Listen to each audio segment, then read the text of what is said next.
দেখুন অফিসার, তারা এই কলেজের স্টুডেন্ট, এটা ঠিক, তবে তারা কেউ কলেজ থেকে গায়েব হয়নি। আরে আশ্চর্য তো, এই কলেজ থেকে গায়েব হয়নি, তবে এই কলেজের স্টুডেন্ট তো তারা। আপনি পুরো কলেজের কাছ থেকে এটা লুকিয়ে গেছেন। আমার এই কলেজে সব মিলিয়ে প্রায় 15,000 স্টুডেন্ট। আমি যদি এই খুনের কথা জানিয়ে দিতাম তাহলে কলেজ অফ হয়ে যেত। আর আমি বারবার বলেছি যে ওরা আমার কলেজ থেকে গায়েব হয়নি, হয়েছে অন্য কোথাও থেকে। আপনার মাঝে মনুষ্যত্বই নেই। আপনি কলেজ নিয়ে ভাবছেন? আরে মানুষ বেঁচে থাকলে তো আপনার কলেজ চলবে ঠিক মতো। এইসব নিয়ে আমার মাথা ব্যথা নেই। ফার্স্ট ইয়ারে 3 জন, সেকেন্ড ইয়ারে 2 জন, যার মাঝে 4 জন মেয়ে আর 1 জন ছেলে। নেক্সট টার্গেট যদি থার্ড ইয়ারে কোনো স্টুডেন্ট কিংবা ফোর্থ ইয়ারে কোনো স্টুডেন্ট হয়, তখন কি করবেন আপনি? দেখুন অফিসার, খুনি যাতে আর খুন করতে না পারে সেদিক দেখবেন আপনি, এটা আপনার ডিউটি। আমি আমার ডিউটিটা খুব ভালো মতো বুঝি, কিন্তু মিস্টার নন্দন কুমার দাস, আর একটা স্টুডেন্ট যদি মিসিং হয়, তার দায়ভার আপনার। আশ্চর্য, আমার কেন হতে যাবে? আপনি যদি এখন সবাইকে সতর্ক করতেন, তবে সব স্টুডেন্টরা সতর্ক হয়ে যেত। কিন্তু আপনি আপনার কলেজের রেপুটেশনের জন্য সবটা চেপে যাচ্ছেন। আপনি আর এক অপরাধ করছেন mister Nandan Kumar Das. Anyway, I am busy right now, please you can go. Okay, এই মুহূর্তে যাচ্ছি, কিন্তু পরবর্তীতে আপনাকে আবারও বিরক্ত করতে পারি। শেখর প্রিন্সিপাল নন্দন কুমারের কেবিন থেকে বের হয়ে যায়। এক নজরে পুরো ক্যাম্পাসটায় চোখ বুলিয়ে নেয় সে। ক্যাম্পাসের একপাশে দাঁড়িয়ে থাকা 5 জন মেয়ের দিকে নজর যায় শেখাতের, যার মাঝে হলুদ সালোয়ার কামিজ পরিধান করা মেয়ের দিকে তার চোখ অনায়াসেই পড়ে যায়। চোখের সানগ্লাসটা খুলে আর একটু ভালো করে তাকায় মেয়েটির দিকে সে। ঠোঁটের কোণে হালকা মুচকি হাসি দিয়ে শেখাত সেই 5 জন মেয়ের কাছে যায়। মেয়েগুলো তখন নিজেদের মাঝে কথা বলায় ব্যস্ত ছিল। শেখাত সামনে এগুচ্ছে আর সেই 5 জন মেয়ের মাঝে থাকা হলুদ ড্রেস পরা মেয়ের দিকে তাকাচ্ছে। ওই 4 জনের মাঝে সেই একমাত্র মেয়ে যে এখানে থেকেও নেই। মনে হচ্ছিল তার শরীর এখানে পড়ে আছে, কিন্তু তার ভাবনা অন্য কোথাও। শেখাত কাছে গিয়ে সেই মেয়েকে উদ্দেশ্য করে বলে, রোজ ক্যাম্পাসে আসো কেন? এইভাবে আড্ডা দেওয়ার জন্যে? শেখাতের কথা শুনে মেয়েগুলো বেশ চমকে যায়, আর সব থেকে বেশি অবাক হয় হলুদ ড্রেস পরা মেয়েটা। শেখাতের দৃষ্টি তখনও সেই হলুদ রঙের ড্রেস পরা মেয়েটির দিকে। চোখের সামনে এরকম একজন ড্রেসিং পার্সোনালিটির হ্যান্ডসাম পুরুষ দেখলে যে কোনো মেয়ের মাথা ঘুরে যায়। প্রশ্ন শুনে হলুদ রঙের ড্রেস পরা মেয়েটি সোজা উল্টো দিকে হাঁটতে শুরু করে, যা শেখাতের ভালো লাগেনি। ওই মেয়েদের এক্সকিউজ মি বলে সেই মেয়েটিকে গিয়ে আটকায় শেখাত। ঝুম, দাঁড়াও। তার মানে হলুদ রঙের ড্রেস পরা মেয়েটি আর কেউ না, ঝুম ছিল। শেখাতের প্রখর দৃষ্টি ঝুমকে পাতাল থেকেও খুঁজে বের করতে পারে, আর এটা তো মাত্র ক্যাম্পাস। ঝুম শেখাতের কথায় তেমন পাত্তা দেয়নি, আর ঝুমের থেকে পাত্তা সেটা শেখাতও আশা করে না। তবুও শেখাত ঝুমকে প্রশ্ন করে, ক্যাম্পাসে গল্প করার আড্ডা দেওয়ার জন্য আসো নাকি? এটা আমার কলেজ, এখানে নিশ্চয়ই আপনার বাসার নিয়ম কানুন চলবে না। বাবা মায়ের এত টাকা পয়সা, আর আমার বাসার অন্য এইভাবেই ধ্বংস করছো? Mind your language. Binding my language, but class রেখে বাইরে আড্ডা দেওয়া কি ঠিক উচিত? আমার ক্লাস শেষ, আমি কিছুক্ষণ পরেই বাসায় চলে যাব। কিছুক্ষণ পর কেন? সেদিন কি বলেছিলাম যে কলেজ, ক্লাস আর বাসা। আপনি কে হন আমার? আমিই বা কে হই আপনার? কেন এত তদারকি করছেন আমার ব্যাপারে? আর আমি শুনতেই বা যাবো কেন? কোনো সমস্যা হলে তো তোমার বাবা মাকে আমাদের জবাবদিহি করতে হবে, তাই না? আশা করি দিতে হবে না। ঝুমের কথা শুনে শেখাত মুচকি হেসে সানগ্লাসটা পরে নেয়। ঝুম তখন প্রশ্ন করে, আপনি এই কলেজে কি করেন? আমার যখন যেখানে কাজ পড়ে সেখানে তো যেতে হয়, এ আর নতুন কি? কলেজে কাজ? কেন, থাকতে নেই বুঝি? আসছি। ওয়েট, গাড়িতে উঠো, আমি বাসায় নামিয়ে দিয়ে যাবো। ধন্যবাদ, এতটা না করলেও চলবে আমার জন্য। চুপচাপ গাড়িতে উঠো, নয়তো ক্রিমিনালদের যেভাবে টানতে টানতে গাড়িতে তুলি, ঠিক সেইভাবেই তোমাকেও তুলব। নো নো, তুলিতে বাধ্য থাকিব, এই আর কি। এই মুহূর্তে শেখাতকে 1 সেকেন্ডের জন্য সহ্য হচ্ছে না ঝুমের। কিন্তু শেখাতের টেম্পারেচার সম্পর্কে ঝুম আগে থেকেই অবগত, তাই আর বেশি ঝামেলা করেনি। শেখাত বলার সাথে সাথে সোজা গিয়ে গাড়িতে বসে যায় সে। হাফিজ অফিসের গাড়িতে করে আর শেখাত তার গাড়িতে করে ঝুমকে নিয়ে রওনা হয় বাসার উদ্দেশ্যে। আধা ঘন্টা পর ঝুমকে বাসার সামনে নামিয়ে দিয়ে শেখাত সোজা অফিসে চলে যায়। সেখানে আর দুজনের মাঝে একটা কথাও হয়নি। বিকেল 5:35 অফিসে শেখাত সব কাগজপত্র আবারও ঘাটাঘাটি করছে, কিন্তু হুট করে হাফিজ শেখাতের রুমে প্রবেশ করে। স্যার। জি, কিছু বলবে হাফিজ? স্যার, এক জোড়া দম্পতি এসেছে অফিসে? জি। ভেতরে নিয়ে আসো। হাফিজ বাহিরে গিয়ে তাদের ভেতরে নিয়ে আসে। শেখাত তখন কাজ করছিল।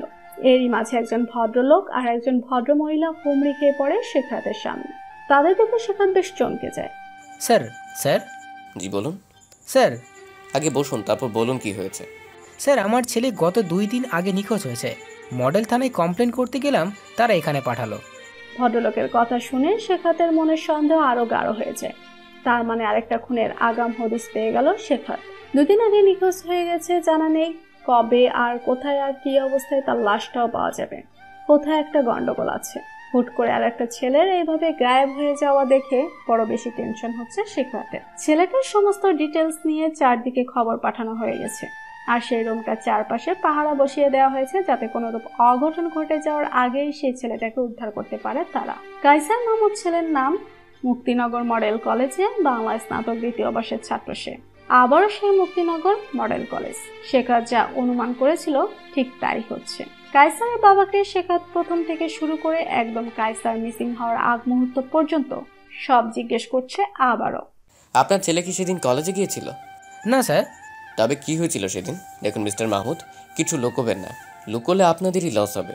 স্যার ও গতকাল 1 সপ্তাহ যাবৎ কলেজে যায়নি, বাসাতেই তো ছিল। তাহলে গায়েব হলো কি করে?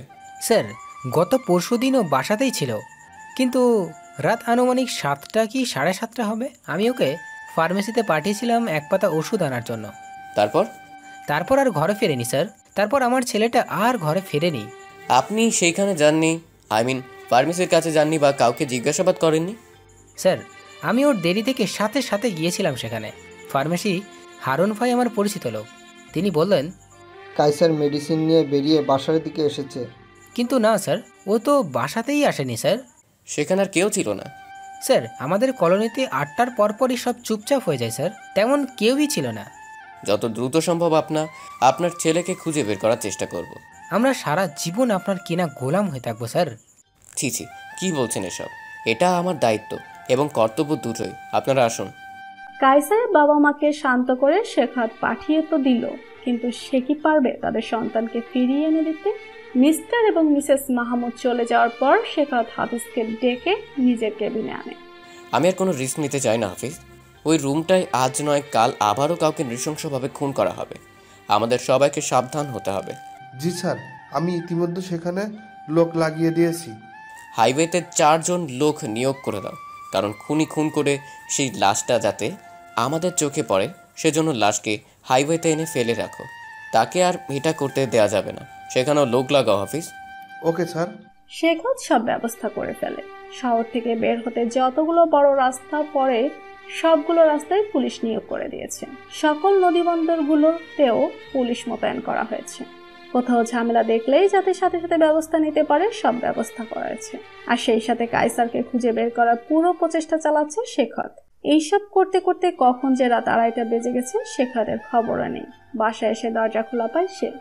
মেইন দরজা খোলা পেয়ে ক্ষণিকের জন্য ভয় পেয়ে যায় সে। ক্রাইম ব্রাঞ্চের একজন বড় অফিসার সে। রোজ রোজ খুন লাশ এইসব নিয়ে থাকতে হয় তাকে। কিন্তু সমস্যা যখন নিজের পরিবারের দিকে আসে তখন তেমন অফিসারও অসহায় হয়ে যায়। শেখাত দ্রুত ঘরে ঢুকে যায়। সোফায় ঝুমকে বসে থাকতে দেখে শেখাত আরো অবাক হয়। রাত্রে 2:45 আর ঝুম এখনো সজাগ। তার মানে ঝুমই দরজা খুলে বসেছিল এখানে। শেখাত দরজা লাগিয়ে ঝুমের সামনে গিয়ে দাঁড়ায়। নিজের সামনে এইভাবে শেখাতকে দেখে ঝুম চুপ করে থাকে। হাতে থাকা ম্যাগাজিনটা বন্ধ করে নিজের রুমে চলে যেতে নিলে ঝুমের বাম হাতটা শক্ত করে ধরে শেখাত। তার হাতটা শেখাতের এইভাবে ধরা দেখে থমকে যায় ঝুম। ঝুমের শরীরটা অনেকটা তুলার মতো তুলতুলে, গায়ের রং ফর্সা না হলেও উজ্জ্বল শ্যামলা রঙের। চোখগুলো খুব সুন্দর, যেন আর্ট করা। ঠোঁটটাও ঠিক তেমন। উপরের ঠোঁটটা চিকন আর নিচের ঠোঁটটা মাঝারি মোটা। ঝুমের একটা বিশেষত্ব আছে যা শেখাতের বেশ ভালো লাগে, আর তা হচ্ছে ঝুম কখনো অতিরিক্ত সাজে না। যেখানে যে অনেকটা সিম্পল ভাবে যায়। এই মেয়েটাও যে তার প্রেমে পড়তে পারে কখনো সে ভাবেও নি। প্রথম ঝুমের এমন ছেলে মানুষের শেখাতকে অনেক পেইন দিত, কিন্তু সে রাতের পর থেকে শেখাতের কাছ থেকে ঝুম অনেকটা দূরে সরে গেছে। ঝুম এতই দূরে সরে গেছে শেখাতের জন্য তার মনে থাকা সমস্ত অনুভূতিগুলো এখন আর বাহিরে প্রকাশিত হয় না। আগে ঝুমের ছেলে মানুষের শেখাতকে পেইন দিত, আর এখন ঝুমের এই নিষ্ঠুরতা আর নীরবতা শেখাতকে পেইন দেয়। হ্যাঁ, বড্ড বেশি পেইন দেয়। শেখাত ঝুমের হাতটা তখনও ছাড়েনি। এইভাবে অন্যের কাছে বাধা হয়ে থাকতে ঝুমের অসহ্য লাগছে। তাই কিছুক্ষণ নিজেই চেষ্টা করে হাতটা ছাড়াতে, কিন্তু পারেনি। তাই বাধ্য হয়ে সে শেখাতকে বলে, হাতটা কি ছাড়বেন না? যদি না ছাড়ি? আপনাকে এইসবে মানায় না। কোন সবে? রুচিহীন নারীর কাছে আর যাই হোক আপনার মতো রুচিশীল পুরুষ যেতে পারে না, তাই না? ঝুম খুব শান্ত গলায় শেখাতকে সেদিন রাতের পাল্টা জবাব দিয়ে দেয়। শেখাত তখন ঝুমের দিকে চেয়ে মুচকি হাসি দেয়, তারপর হালকা টানে ঝুমকে নিজের কাছে নিয়ে আসে। এইভাবে বিন দরজা খুলে বসেছিল কেন? এমনি। এমনি নাকি আমার অপেক্ষায় ছিলে? এমনিতেই হাওয়া খাচ্ছিলাম। ব্যালকনিতে আজ হরতাল পড়েছে নাকি? ঝুম শেখাতের সাথে কথাই না পেরে চুপ করে থাকে, আর শেখাত এই চুপচাপের ফায়দা নেয়। এইভাবে মাঝরাতে দরজা খুলে রাখবেন, আর চারপাশের অবস্থা ভালো না। অবস্থা বুঝে আমার কি কাজ? ঝুম, এইবার বাড়াবাড়ি হচ্ছে কিন্তু। সব কথায় প্যাচ লাগাচ্ছ কেন? আপনি যা যা বলেছেন আগে এবং পরে আমি সবটাই মেনে নিয়েছি। এখন আর এখানে বাড়াবাড়ির কিছু নেই তো। হাতটা ছাড়ুন, লাগছে আমার। শেখাত ঝুমের হাতটা ছেড়ে দেয়। ঝুম 2 কদম এগিয়ে গিয়ে আবার পেছনে ফিরে তাকায়। আপনার জন্য কি খাবার সার্ভ করব? দরকার নেই, আমি খাবো না। এই বলে ঝুম নিজের রুমে চলে যায়। সত্যি মেয়েটা বদলে গেছে। সেদিন রাতে শেখাতের বলা কথাগুলো আজ ঝুমকে পাল্টে দিয়েছে অনেকটা। আর ঝুমকে পাল্টে যাওয়াটা শেখাত মেনে নিতে পারছে না। তবে কি শেখাতের মনটাও ঝুমের দিকে ঘুরতে শুরু করে দিয়েছে? 2 দিন পর আজ 2 দিন যাবৎ পরিস্থিতি পুরো চুপচাপ, সব দিক দিয়ে শান্ত এবং চুপচাপ। তবে চুপচাপ থাকায় কিন্তু ঝড়ের পূর্বাভাস। শেখাত তখনও কায়সারকে খুঁজতে ব্যস্ত, কিন্তু কোথাও পায়নি। একটা ক্লু প্রয়োজন তার, যেই ক্লুয়ের দ্বারা সে সামনে এগোতে পারে। চোখের সামনে সবকিছু নিট অ্যান্ড ক্লিন, কিন্তু চোখের অগোচর হয়ে যাচ্ছে সব থেকে বড় ক্রাইম। কিছুই বুঝতে পারছে না শেখাত। শেখাত আবারও অন্ধকারে ঢিল মারবে। সোজা পৌঁছে যায় মুক্তিনগর মডেল কলেজে। যেহেতু কায়সার সেই কলেজের ছাত্র, তাই শেখাতের টার্গেট সেই কলেজটাই। স্থান মুক্তিনগর মডেল কলেজ। দুপুর 12টা বেজে 29 মিনিট। শেখাত প্রিন্সিপাল নন্দন কুমার দাসের সামনে। নন্দন কুমার বেশ ইজিলি বসে আছে চেয়ারে। শেখাত খুব ভালো মতো পর্যবেক্ষণ করছে তাকে।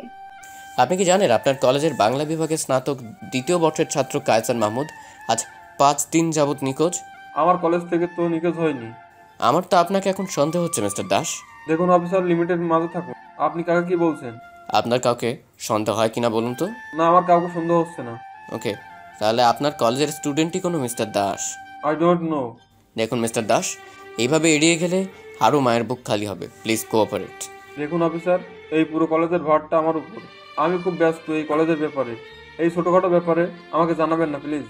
আরে আশ্চর্য তো, আপনি আমাদের যা জানেন তা বলবেন তো, তাই না? আমি যদি জানতাম অবশ্যই আপনাকে বলতাম। এইভাবে বসে থাকতাম না অফিসার। আপনার অল এরা আমার স্টুডেন্ট, আমারও কিছু দায়িত্ব আছে। কেমন দায়িত্ব আপনি পালন করছেন তা তো দেখতেই পাচ্ছি আমি। প্রিন্সিপাল নন্দন কুমার দাসের সাথে কথা বলার মাঝে শেখাতের ফোন আসে। শেখাত ফোন ধরতে হাফিজ ভাঙা কণ্ঠে বলে ওঠে, স্যার। হাফিজের এমন ভাঙা কণ্ঠ শুনে শেখাত আত্মাটা কেঁপে ওঠে। হাফিজ কখনো এইভাবে কথা বলে না। আজ বলছে তার মানে কিছু একটা হয়েছে। I think wrong Hafiz. Sir, আমরা হয়তো আর একটা পিরানো বাঁচাতে পারলাম না। মানে? স্যার, মুক্তিনগর রেলওয়ের পাশে একটা ট্রলি ব্যাগ পাওয়া গেছে। হোয়াট?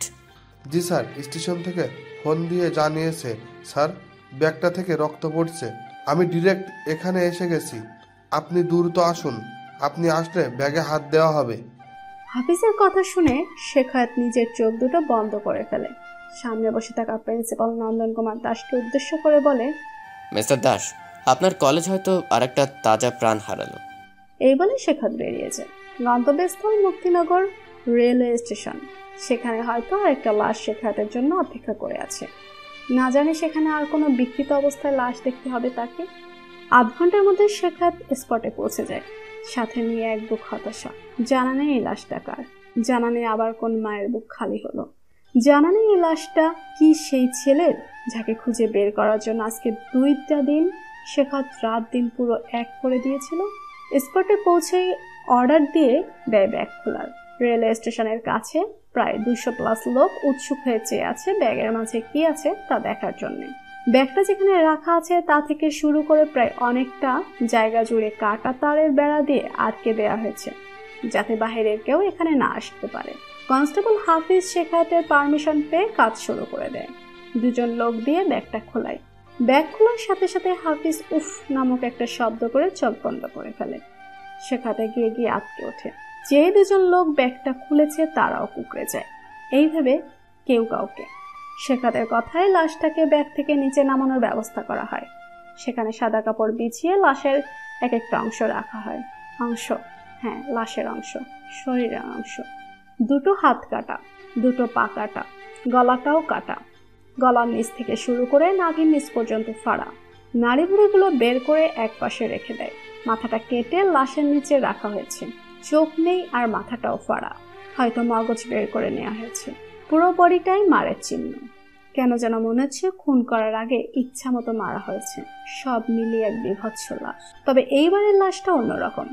চেহারা নষ্ট করা হয়নি, না, করাই হয়েছে অ্যাসিড প্রয়োগ। একদম নিখুঁতভাবে চোখ দুটো তুলে ফেলা হয়েছে। অন্ততপক্ষে এইবারের লাশটা কারটা শনাক্ত করা যাবে। ব্যাগটার কোনায় ছোট্ট একটা প্যাকেট। শেখার প্যাকেটটা তুলে এপাশ ওপাশ চেয়ে প্যাকেটটা খুলে সেখানে একটা চিরকুট আর একটা আইডি কার্ড। আইডি কার্ড বলতে স্টুডেন্ট আইডি, যাতে স্টুডেন্টের ছবির সাথে নাম শ্রেণীর সব থাকে আর কি। শেখার স্টুডেন্ট আইডি কার্ডটা দেখার সাথে সাথে চোখ দুটো বন্ধ করে ফেলেন, কারণ স্টুডেন্ট আইডি কার্ডের এই মানুষটাকে সে বাঁচাতে পারেন। নাম মোহাম্মদ কায়সার মাহমুদ, বিভাগ বাংলা, শ্রেণী স্নাতক 2য় বর্ষ, কলেজ মুক্তিনগর মডেল কলেজ। হ্যাঁ, এটা কায়সারের লাশ। কায়সারকে শেখাত বাঁচাতে পারেনি। এত চেষ্টার পরও শেখাত কায়সারকে তার মায়ের বুকে ফিরিয়ে আনতে পারেনি। আইডি কার্ডে কায়সারের ছবি দেখে বড্ড বেশি মায়া হচ্ছিল শেখাতের। শেখাত একবার ছবির দিকে তাকায় তো একবার লাশের দিকে তাকায়। লাশটা দেখেই বোঝা যাচ্ছে চরম যন্ত্রণা নিয়ে মরেছে ছেলেটা। এটাও বোঝা যাচ্ছিল যে ওকে খুব কষ্ট দিয়ে মারা হয়েছে। শেখাতের হাতে থাকা আরেকটি চিরকুটটি সেটাও খুলে শেখায়, যাতে খুব স্পষ্ট লেখা আছে, হ্যালো অফিসার, আপনার সাথে আমার টক্করটা বেশ মজার। শুনেছি পাগলা কুত্তার মতো আমাকে খুঁজছেন আপনি।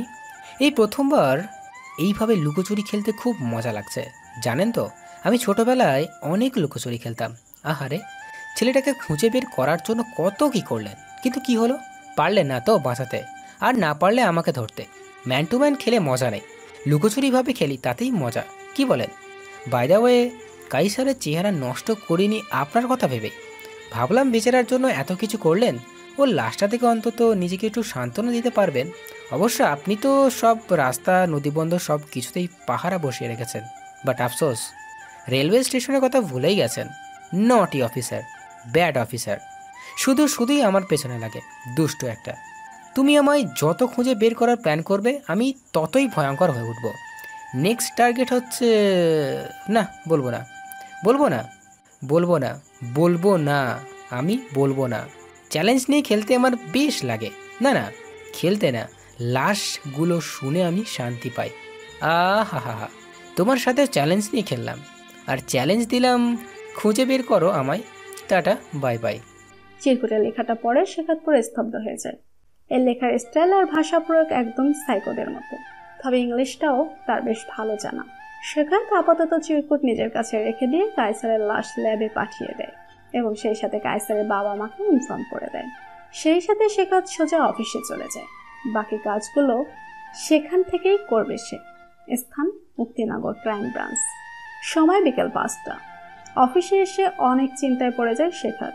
খুনি সরাসরি তাকে চ্যালেঞ্জ করে বসলো, তাও এইভাবে চিরকুট দিয়ে। আসলে খুনি তাকে একটা বড় সড় চ্যালেঞ্জ ছুড়ে দেওয়া হয়েছে। এদিকে হাফিজ শেখাতের কেবিনে এসেছে। স্যার। হ্যাঁ হাফিজ, বলো। কাইসারের লাশ তার পরিবারের কাছে দেওয়া হয়েছে। রিপোর্ট কাল সকালে পাওয়া যাবে। বডি পার্টগুলো? স্যার, সেইগুলো সেলাই করে কোনো রকম জোড়া দেওয়া হয়েছে। ওকে স্যার, আমরা কি এখনো কিছু করতে পারবো না? হাফিজের প্রশ্নের কোনো উত্তর নেই শেখাতের কাছে। সে কি করবে না করবে কিছুই ভেবে উঠতে পারছে না। রাতের বেলায় শেখাত ঘুমিয়েছিল। সারাদিনের খাটুনির পর চোখটা মাত্রই লেগে এসেছে তার। হুট করে ফোন বেজে ওঠে তার। ফোনের শব্দ পেয়ে ঘুম ভেঙে যায় শেখাতের। শোয়া থেকে উঠে বসে ফোন হাতে নেয় শেখাত। ঘড়িতে তখন 3:30টার মতো বাজে। এই সময় হাফিজের ফোন। অত্যন্ত অবাকের সাথে ফোন রিসিভ করে সে। ফোন রিসিভ করার সাথে সাথে হাফিজ বলে ওঠে, স্যার, আপনি এখনই হাইওয়ের সামনে চলে আসুন। এনিথিং রং হাফিজ? স্যার, আরেকটা লাশ পাওয়া গেছে। হোয়াট? এত রাতে? জি স্যার। খবর দিল কে? Traffic police sir. তারা কি করে এত রাতে লাশ রেখে যাওয়ার পরে খবর পায়? তার আগে কি তারা ঘুমায় নাকি? স্যার, যত দ্রুত আসুন। এক্ষুনি আসছি আমি, তুমি সেখানে ডিরেক্ট পৌঁছে যাও। জি স্যার। ওকে। শেখাত দ্রুত রেডি হয়ে গাড়ি নিয়ে বেরিয়ে যায়। সোজা মুক্তিনগর হাইওয়েতে পৌঁছে যায় সে। সেখানে একটা বস্তা পড়ে আছে। শেখাতের অনুমতি পেয়ে 2জন কনস্টেবল বস্তাটা খুলে বস্তা খোলার পর লাশটাকে বের করে দেয়। একজন যুবতী নারীর বডি, পুরো উলঙ্গ অবস্থায় আছে লাশটা। পুরো বডিতে নখের দাগ, শরীরে এমন কোনো অংশ নেই যেখানে আঘাতের চিহ্ন নেই। শ্বাসরোধ করে খুন করা হয়েছে মেয়েটাকে, বোঝা যাচ্ছে। তবে এই লাশটার কোথাও কাটাছেঁড়া নেই। অন্ধকারে চেহারা ভালো মতো বোঝা যাচ্ছে না, তার জন্য লাশটার মুখের উপর টর্চ লাইট মারে শেখাত। টর্চ লাইটের আলো পড়তেই শেখাতের মাথা ভিমড়ি খেয়ে ওঠে, পায়ের নিচ থেকে মাটি সরে যায়, তার জায়গা থেকে নড়ে ওঠে শেখাত। শেখাত আর 1 মিনিটও অপেক্ষা করেনি, ছুটে লাশটার কাছে চলে যায়। লাশটাকে বুকের মাঝে চেপে ধরে রাখে সে। ঝুম, এই ঝুম, চোখ খুলো ঝুম, এই ঝুম। ঝুমঝুম বলে চিৎকার করতে থাকে শেখাত। লাশটা যে ঝুমেরই ছিল, পাগলের মতো চিৎকার করছে শেখাত। শেষ রক্ষা করতে পারেনি শেখাত, অন্ধকারে বিলীন হয়ে গেল তার ঝুম। ঝুমের মাথাটা নিজের বুকের মাঝে চেপে ধরে রেখে শেখাত তখনই নিজের হাতে ভেজা কিছু অনুভব করে সে। হাতটা সামনে নিয়ে এসে দেখে রক্ত, এখনো চুয়ে চুয়ে রক্ত পড়ছে মাথা থেকে ঝুমের। ভালো মতো খেয়াল করার পর বুঝতে পারে ঝুমের মাথাটা অনেকখানি কাটা, ভেতর থেকে মগজটা তুলে নেওয়া হয়েছে। শেখাত তখন আরো জোরে চিৎকার করে ওঠে, ঝুম, হে ঝুম, চোখ খুলো না প্লিজ, ঝুম। ঝুমকে স্পর্শ করতে করতে ঝুমের হাতে একটা কাগজ পায় শেখাত। ঝুমের হাতের সাথে কাগজটা রশি দিয়ে বেঁধে দেওয়া হয়েছে। শেখাত বাঁধন খুলে কাগজের ভাঁজটা খুলে। কাগজের ভাঁজটা খুলতে শেখাত দেখতে পায়, অফিসার, নেক্সট টার্গেটটা হেভি টেস্টি ছিল, পুরোটা খেয়েছি, প্রতিটা অংশ খুবলে খুবলে খেয়েছি। নেক্সট টার্গেটটা যে এত মজার হবে ভাবিনি। শুনেছি তোমার খুব কাছের মানুষ সে, তাই যতটা নিংড়ানোর নিংড়ে নিয়েছি আমি। তবে হ্যাঁ, মাথার অংশটা আমার প্রয়োজন ছিল, সেটা না হলে আবার আমরা হয় না, তাই নিয়ে নিলাম। তুমি এইভাবেই হারাতে থাকবে আর আমি এইভাবেই সব গিলতে থাকবো।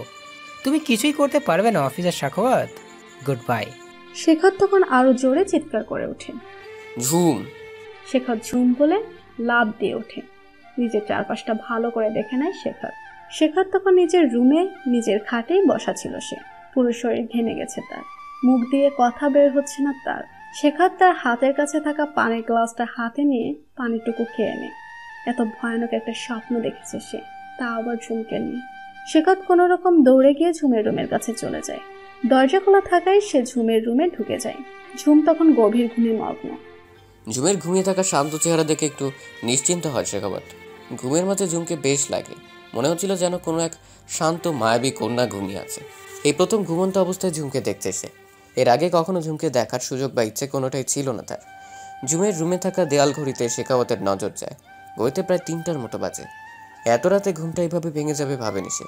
শেখাওয়াতের সামনে ঝুম নাড়াচাড়া দিয়ে সোজা থেকে পাশ ফিরে শোয়। চুলের কিছু অংশ ফ্যানের বাতাসে ঝুমের মুখের উপর পড়ে। এই অবস্থায় ঝুমকে বেশ লাগছিল, ঠিক যেন ঘুম দেশের কোনো এক মায়াবী ঘুম পড়ির মতো। শেখাওয়াত নিজের মনের অজান্তেই ঝুমের মুখ থেকে চুলগুলো সরিয়ে দেয়। অন্যদিকে ঝুমের ঘুম খুব পাতলা, কিছু একটার আভাস পেলেই ঝুমের ঘুম ভেঙে যায়। যে শরীরে কারোর হাতে স্পর্শ পেয়ে সাথে সাথে ঝুম চোখ খুলে ফেলে। সামনে কাউকে বসে থাকতে দেখে চাপা সরে চিৎকার করে উঠেছে, ও মা গো, কে? ঝুমের মুখে এমন শব্দ শুনে শেখাত হালকা হেসে দেয়, আর ঝুম এইভাবে অন্ধকারে কাউকে দেখে ভয় পেয়ে যায়। এক লাফে শোয়া থেকে উঠে বসে যায় ঝুম। আবছা আলোর ছটাকে খুব ভালোভাবে শেখাতের চেহারাটা চিনতে পারে ঝুম। আপনি এখানে এত রাতে কি করেন? ঝুমের চেহারাটা তখন দেখার মতো ছিল, কেমন একটা ভয় ভয় চেহারা নিয়ে মেয়েটা তাকিয়ে আছে শেখাওয়াতের দিকে। নাকে নিচে ঠোঁটের উপরের অংশে ঘাম লেগে গেছে। এই অবস্থাতেও ঝুমকে বেশ লাগছিল, যা অবাক নয়নে শেখাওয়াত দেখছে। শেখাওয়াতের কাছ থেকে সাড়া না পেয়ে আবারও ঝুম বলে ওঠে, আপনি এইখানে কি করেন? দেখলাম তুমি কি করো। কি সব অবান্তর প্রশ্ন করেন? অবান্তর কোথায় হলো? এত রাতে আমার ঘরে কি করেন আপনি? এখন আপনার বাবা মা দেখবে না? এখন ভাববে না তাদের ছেলের একটা সম্মান আছে? ঝুম সুযোগ বুঝে কোপ মেরে দেয় সেদিন রাতে শেখাতের বলা কথাগুলোর উপর ভিত্তি করে। শেখাত ঝুমের এই কথা শুনে অনেকটা রাগান্বিত হয়ে যায়, আর সাথে সাথে ঝুমের হাত ধরে টেনে নিজের কাছে নিয়ে আসে, আর ঝুম যে বালিশে শুয়েছিল সেই বালিশে শুয়ে দেয় ঝুমকে। একদম চুপ, ওকে? দেখতে এসেছি তোমাকে, তার জন্য কিছু শোনাতে হবে না। হাত ছাড়ুন, আমার লাগছে। কথা বলার আগে ভাবো না কেন যে এই কথা বলার জন্য তোমার লাগতে পারে? সেদিন রাতে আপনি ভেবেছিলেন যা মুখে এসেছে তাই বলেছেন, আমি ভুলিনি কিন্তু। ঝুম, এবার বাড়াবাড়ি হচ্ছে কিন্তু। কোনটা বাড়াবাড়ি? হ্যাঁ, কোনটা বাড়াবাড়ি? ফাজলামি না করে চুপ করে শুয়ে থাকো। আপনি যান এখান থেকে। যদি না যাই? আমি নিজেই চলে যাব এখান থেকে। চুপ, একদম চুপ, ঘুমিয়ে যাও।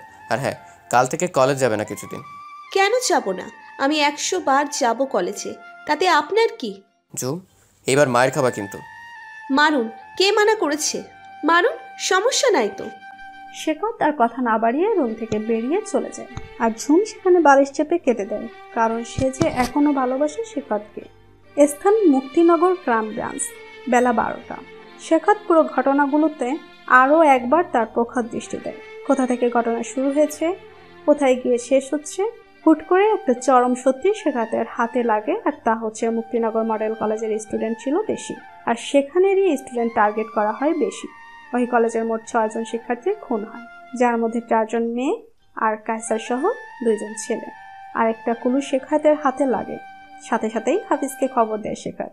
হাফিজও দৌড়ে শেখাতের কেবিনে আসে। হাফিজ আসার সাথে সাথে শেখাত হাফিজকে দরজা বন্ধ করার আদেশ দেয়, আর হাফিজও আদেশ অনুযায়ী দরজা আটকে দেয়। শেখাত হাফিজকে দেখিয়ে বলা শুরু করে, আর যা বলা শুরু করে তা শুনে হাফিজ পুরো চমকে যায়। স্যার, এটা কি করে সম্ভব? সম্ভব হাফিজ, সব সম্ভব। কথা আছে না, পিড়িতে কাঁঠালের আঠা, এবার বুঝলে? আর বাকি 3টা? সেগুলো এগুলোর সাথেই জড়িত হাফিজ। তাহলে নেক্সট টার্গেট? আমি যদি ভুল না হই আর আমার অনুমান যদি সঠিক হয়, নেক্সট টার্গেট এখনও ওই বিভাগেরই ওই বর্ষেই আছে। স্যার, সব তো বুঝলাম, এইবার তাহলে আমাদের মিশন শুরু করতে হবে, তাই তো স্যার? অনুমান যদি ঠিক হয়, নেক্সট টার্গেটকে সে আরও নৃশংসভাবে খুন করবে হাফিজ। কি বলছেন স্যার আপনি? ইয়াস। তবে কি আমরা কিছুই করতে পারবো না স্যার? সে আমায় চ্যালেঞ্জ করেছে হাফিজ, বুঝতে পারছো তুমি? চ্যালেঞ্জ করেছে আমার সে, তার মানে সে অনেক কিছু ভেবে রেখেছে। সে জানে আমি তাকে এত সহজে ধরতে পারবো না, তাই সে চ্যালেঞ্জটা করেছে। তাহলে স্যার এখন কি করবেন? নেভার মাইন্ড, আমিও তার মতোই খেলবো হাফিজ, আমিও তার মতোই খেলবো। আপাতত কায়সারের পরিবারের সাথে কথা বলবো। হিসেব মতো সেদিন রাতে কায়সার মোবাইল নিয়ে বের হয়নি, অতএব তার মোবাইল এখন বাসাতেই পাওয়া যাবে, আর বাকি ডিটেলসগুলো পাওয়া যাবে। Okay sir. আমি আজ সন্ধ্যায় কায়সারের বাসায় যাব হাফিজ। Okay sir. কায়সার বাসায় এসে কায়সারের রুমের সবকিছু ভালো মতো সার্চ করে শেখায়াতের চাকরি জীবনে শেখাত যতটুকু পেরেছে নিজেরটা নিজেই করেছে। অন্যের উপর কখনো নির্ভর করেনি সে। খুব ভালো মতো পর্যবেক্ষণ করে সে পুরো রুমটা। শেখাত কায়সারের মোবাইলটা যখন হাতে নেয় তখন পুরো মোবাইল ঘাঁটা শুরু করে। এক পর্যায়ে সে মোবাইল সহ আরও কিছু জরুরি কাগজপত্র নিয়ে যায় সাথে করে। এদিকে ছেলের মোবাইল নিয়ে যাবে বলে মিস্টার মাহমুদ শেখাতকে বাধা দিয়ে বলে, স্যার, আমার ছেলের একমাত্র স্মৃতি এটাও নিয়ে যাবেন? দেখুন, একেবারে নিয়ে যাচ্ছি না, কিছু ডাটা কালেক্ট করে হাফিজকে দিয়ে পাঠিয়ে দিব। ডাটা? কিসের ডাটা স্যার? তেমন কিছু না, পুরোটা দেখেই তবে বুঝতে পারবো। স্যার, দিয়ে যাবেন ফোনটা? আমার ছেলেটাকে তো আর ফেরাতে পারলাম না, আমাদের 1 লাখ করে দিয়ে চলে গেল স্যার। আফসোস করা ছাড়া আর কী বা করতে পারি বলুন? স্যার, আমি চাই সেই খুনিকে যত তাড়াতাড়ি সম্ভব হয় খুঁজে বের করুন, যাতে আর কোনো বাবা মাকে এইভাবে সন্তানহারা হতে না হয়। Okay sir. হাসছি, ভালো থাকবেন। শেখাত তখন কায়সারের বাসা থেকে বেরিয়ে যায়। বাসা থেকে বেরিয়ে গাড়ির কাছ অবধি হেঁটে আসার সময় শেখাতের বারবার মনে হচ্ছিল কি যেন তাকে পেছন থেকে ফলো করছে। শেখাত বার কয়েক পেছনে তাকিয়েছে, কিন্তু কাউকেই দেখতে পায়নি। কাউকে দেখতে না পেয়ে শেখাত গাড়িতে উঠে অফিসের দিকে রওনা হয়। কায়সারের পুরো মোবাইলটা সার্চ করে শেখাত গ্যালারিতে থাকা প্রতিটা জিনিস চেক করে সে। সবগুলো ফোল্ডার ভালো কত দেখার পর একটা ফোল্ডারের দিকে নজর যায় তার। শেখাত ফোল্ডারে যাওয়ার অনেক চেষ্টা করে, কিন্তু পারেনি, কারণ ফোল্ডারটা প্রাইভেসি দেয়া। শেখাত অনেকগুলো পিন নাম্বার দিল আন্দাজ করে, যার একটাও ঠিক হয়নি। অবশেষে শেখাত খুব ভাবনা চিন্তা করে কায়সার পুরো নামটা বসিয়ে ওকেতে ক্লিক করে। ইটস এ মিরাকেল, লকটা খুলে যায়। আর লক খোলার সাথে সাথে শেখাত সেই ফোল্ডারটাই নজর দেয়। সেই ফোল্ডারে প্রায় 200 ছবি, যা কায়সার গ্যালারি থেকেও সে আলাদা ফোল্ডার করে সেখানে প্রাইভেসি লক করে রেখে দিয়েছে। বিগত 1 ঘন্টা যাবৎ চেষ্টার পর শেখাত তার এই কেসের মূল হদিস পায়, আর সেই সাথে খুনির নেক্সট টার্গেটও পায়। কায়সারের সোশ্যাল মিডিয়া অ্যাকাউন্ট তখন অন ছিল। শেখাত সেটারই ফায়দা তুলে কায়সারের সোশ্যাল মিডিয়া অ্যাকাউন্ট পুরোটা চেক করে শেখাত। সে যা সন্দেহ করেছিল ঠিক তাই হয়েছে, পুরোটা মিলে গেছে তার ভাবনার সাথে। ব্যাস, এইবার শেখাত তার প্রথম চাল দিবে। এতে করে সবার আড়ালে লুকিয়ে থাকা সেই ঘৃণ্য অপরাধী একটুর জন্য চিন্তায় পড়ে যাবে, তার খেলা একটু হলেও বিঘ্নিত হবে। ব্যাস, এটাই চাইছে শেখাত। শেখাতের এইসব চিন্তার মাঝে ফোন আসে তার মোবাইলে। Hello sir. হ্যাঁ বলুন। হোয়াট? সন্ধ্যা 7টা বেজে 30 মিনিট। স্থান মুক্তিনগর রেলওয়ে হকার্স মার্কেট। শেখাতের গাড়িটা সোজা এসে ব্রেক করে তার পায়ের কাছে। এইভাবে গাড়ি এসে পায়ের কাছে ব্রেক করে স্তম্ভিত হয়ে যায় সে। মেজাজ এত পরিমাণ খারাপ হয়েছে তার যা ধারণার বাহিরে। এই কে রে? কোন লাট সাহেবের ব্যাটা আসছে? চোখটা খুলে হাতের তালুতে নিয়ে গাড়ি চালায় নাকি? মানুষ চাই নাকি গরু ছাগল চাই খেয়াল করে না? হুটহাট গাড়ি চালায়, বেয়াক্কেল কোথাকার। ইতিমধ্যে ইচ্ছে মতো গালাগাল খেয়ে অবশেষে বেচারা শেখাত গাড়ি থেকে নামে। আর শেখাত গাড়ি থেকে নেমে আসার সাথে সাথে আর একজনের বুকের কাঁপ শুরু হয়ে যায়। শেখাত তার চেহারা দেখে বুঝে যায় তাকে দেখে মানুষটার অবস্থা খারাপ হয়ে গেছে। তার উপর না দেখেই এতগুলো গালমন্দ করে দিয়েছে। শেখাত আশেপাশে তাকিয়ে সানগ্লাসটা চোখ থেকে খুলে হাতে নিয়ে তার সামনে এগিয়ে আসে। তারপর সুন্দর করে ডাক দেয়, ঝুম, তুমি এখন এই মুহূর্তে এখানে কি করো? শেখাতের এই কথাগুলো শুনে ঝুম চোখ মুখ খিচে দাঁড়িয়ে থাকে। কারণ ঝুম জানে শেখাতের এমন স্বরে কথা বলা মানে ঝুমকে টাইট দেয়া। তবে ঝুমের সাথে থাকা মেয়েগুলো খুব ভালো করে খেয়াল করছিল শেখাতকে। চোখের সামনে এমন হ্যান্ডসাম গুড লুকিং পার্সোনাল থাকলে যে কোনো মেয়ে পিছলে যেতে পারে। তারাও নানান রকম ভাবে ভঙ্গিমা করছিল যাতে শেখাতের দৃষ্টি তাদের উপর যায়।